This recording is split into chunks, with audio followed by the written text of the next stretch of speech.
Retour au Poudrier en bord de Vienne avec Christian Clot, comédien, cascadeur, explorateur. Il y a une exploration, une aventure qui est emblématique de votre carrière d'aventurier, c'est Cordillera Ultima. Ultima Cordillera, mais Oui, on y est ah bah presque. voilà. Oui, bah voilà, il faut savoir aussi inventer, On inverser, adapte. c'est l'improvisation ça. C'est en terre de feu. En terre de feu chilienne, donc tout au bout de l'Amérique du Sud, et effectivement il y a une péninsule, sur cette péninsule une chaîne de montagnes, et la première fois que je la vois, j'apprends qu'elle est inexplorée, majoritairement inexplorée. Donc forcément pour un explorateur, une terre inexplorée, Mais ça... comment ça se fait qu'il y a encore des terres inexplorées aujourd'hui en terre de Parce que feu ou souvent, c'est ailleurs? des terres soumises à des climats vraiment compliqués. C'est des terres où on n'a pas forcément envie d'aller vivre, en tout cas. Et d'ailleurs, personne n'y vit. Donc, c'est des terres qui, par définition, sont difficiles d'accès. Donc, forcément, ça demande pas mal d'investissement, ça demande beaucoup de travail et ça demande d'accepter des conditions de vie très difficiles. Dans le cas présent, par exemple, des vents permanents de plus de 100 km/h, beaucoup d'humidité, beaucoup de difficultés, un terrain particulièrement complexe pour avancer au niveau crevasses, au niveau... Donc, finalement, c'est des endroits hostiles où l'homme n'a pas envie d'aller s'y frotter.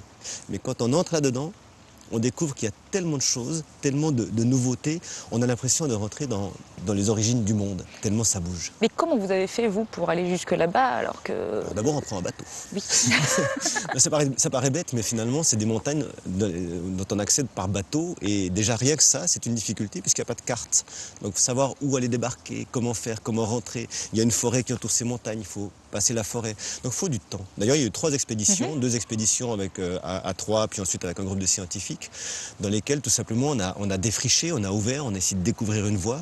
Puis ensuite, une expédition seule pendant 3 mois où j'ai pu prendre le temps. Parce que le secret des endroits comme ça, c'est le temps. Et c'est l'acceptation de conditions qui, a priori, nous sont désagréables, mais qui nous apportent aussi une beauté, une capacité de se dépasser, de mieux comprendre notre Terre, mieux comprendre la planète. Donc finalement, on y est bien.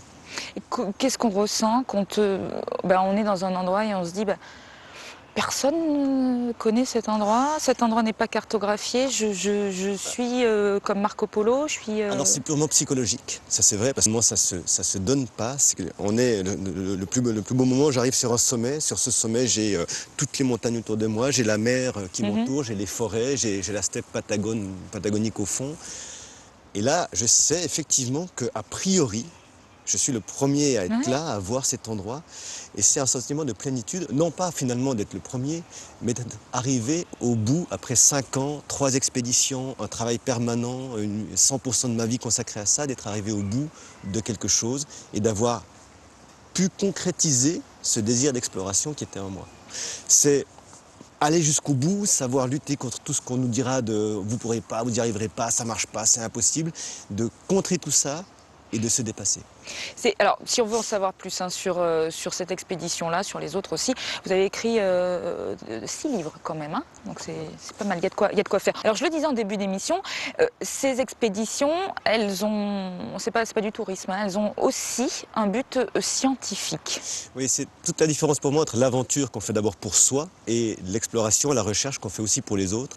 Et je me suis assez vite dit qu'il fallait que ces expéditions servent aussi à ça, puisqu'on va dans des endroits rares, peu connus, souvent pas étudiés, il faut qu'on puisse se servir de ça, avec des conditions extrêmes. Donc il y a des études sur la capacité de l'homme à s'adapter au milieu extrême, il y a des études sur l'entomologie, la glaciologie. Voilà, à chaque fois que je vais quelque part, j'essaie de proposer à différents scientifiques de leur ramener un certain nombre de données.